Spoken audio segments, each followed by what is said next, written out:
Today on Movieology, film criticism. It's not for the faint of heart. What makes up the principles a film critic uses to define good film? We have movie critic Clark Douglas to tell us on today's episode of Movieology.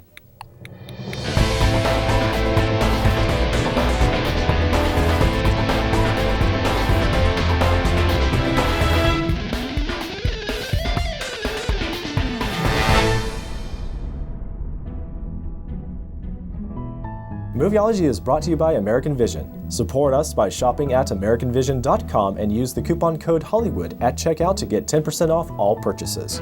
Welcome to Movieology, your ticket to engaging the spectacular world of film from the bedrock of biblical truth. I'm your host, Joseph Darnell.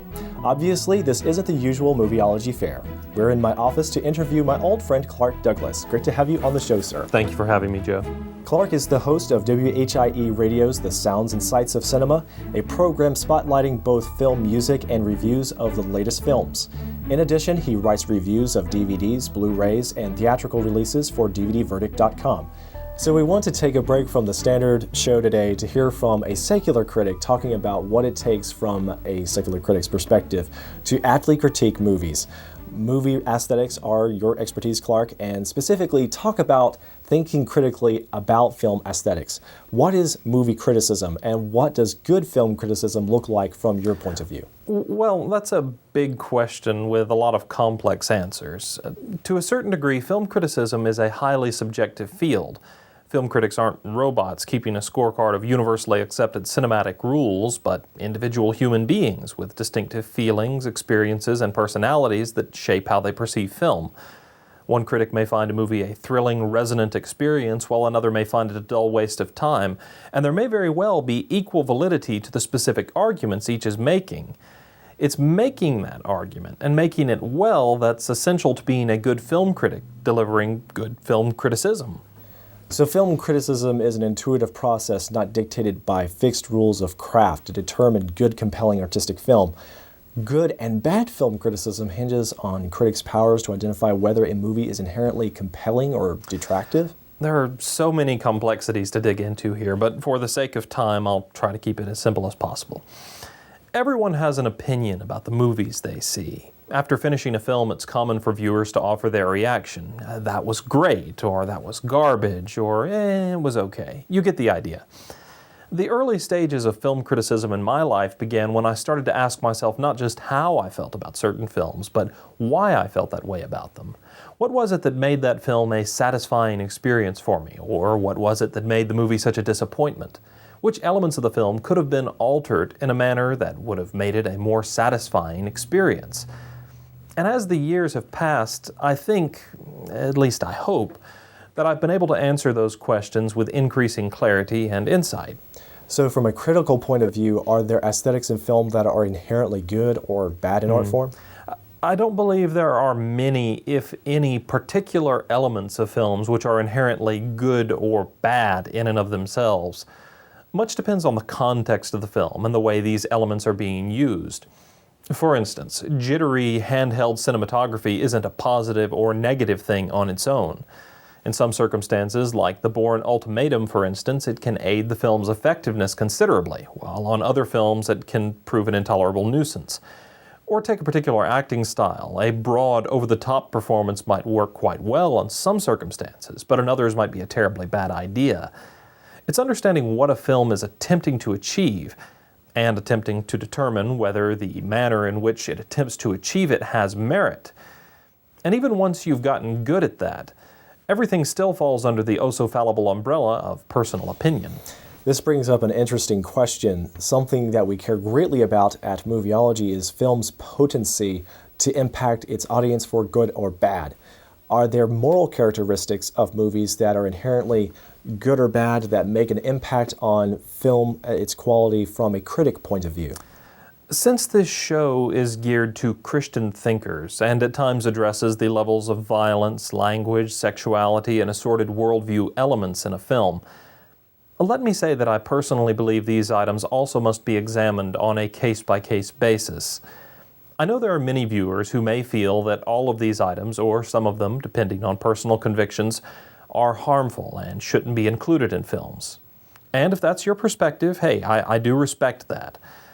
However, while all of these elements can be used gratuitously, and are in many instances, they can also be an absolutely essential part of successful storytelling. For instance, explicit language plays a key role in one of the most important scenes in Tom Hooper's The King's Speech. Explicit sexuality is essential to the psychological nuance of David Cronenberg's insightful A History of Violence. And explicit violence is essential to recreating the horrors of war in Steven Spielberg's Saving Private Ryan. So you, a secular critic, do consider morality as a part of your evaluation of a film, but you weigh the use of moral and immoral aesthetics with the power of the message behind that content. The message usually outweighing the amount of sex, violence, or language if the message is powerfully communicated? Yeah, that would be one way of putting it.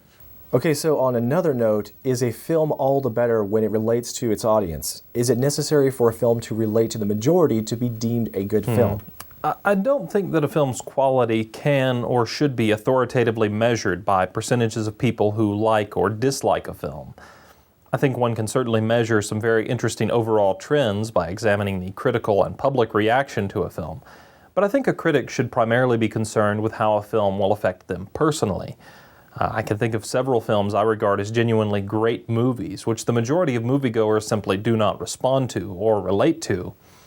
While I do think that a good critic should convey what the viewing experience is like successfully enough to give readers of all stripes an idea of what they're in for, a review is ultimately a very personal thing. If a critic is attempting to review a film based on what he thinks everyone else will think about it, I don't believe he's doing the job correctly. And that's why many of the greatest film critics of the past and present are often in sharp disagreement with each other on certain films, because they're reacting to it on a personal level, rather than merely gauging which segments of society are likely to enjoy or dislike a film. So, bearing that in mind, what do I look for on a personal level? I regard cinema as an excellent window into the lives and perspectives of others. I treasure films which inspire deep thought and deep discussion, films which successfully immerse me in another world and allow me to see life through another's eyes, and films which are unafraid to dispense with formula in favor of delivering something which honestly explores complex subjects. When I go into a film, I of course hope that it will be great art. But then, to quote the legendary film critic Pauline Kael, movies are so rarely great art that if we cannot appreciate great trash, we have very little reason to be interested in them. And admittedly, perhaps trash is a harsh term, but I do get where she's coming from. And so, short of finding a transcendent masterpiece like 2001: A Space Odyssey, Citizen Kane, or Apocalypse Now, I'm content to find joy in the examination and appreciation of basic cinematic craftsmanship, to study the approach a director takes to making his screenplay come to life, and to observe the actors attempting to inhabit their characters. Even at its worst, I think cinema is a fascinating way of examining our culture. And while cinema is indeed a powerful thing, it does not shape our society so much as reflect our society. And as long as there's an audience for a particular sort of film, that sort of film will be made, for better or worse. There are plenty of positives and negatives to be found in this sort of social analysis.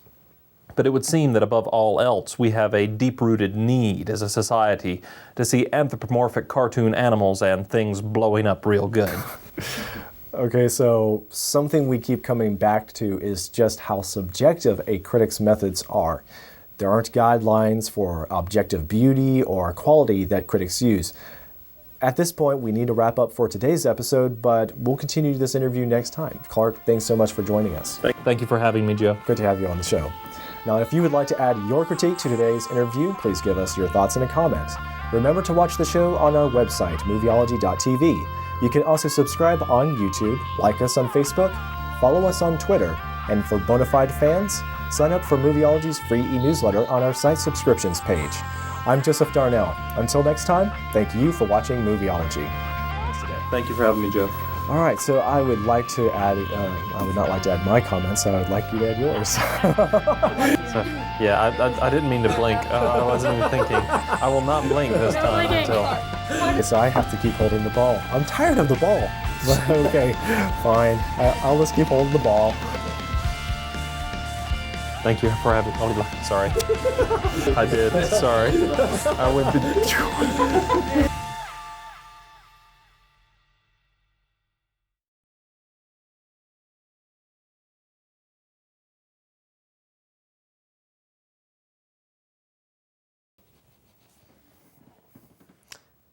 Of course, you. And I need to say, yeah, sorry, I completely One thing, Elizabeth, forgot my a mind. reflection of you in that poster.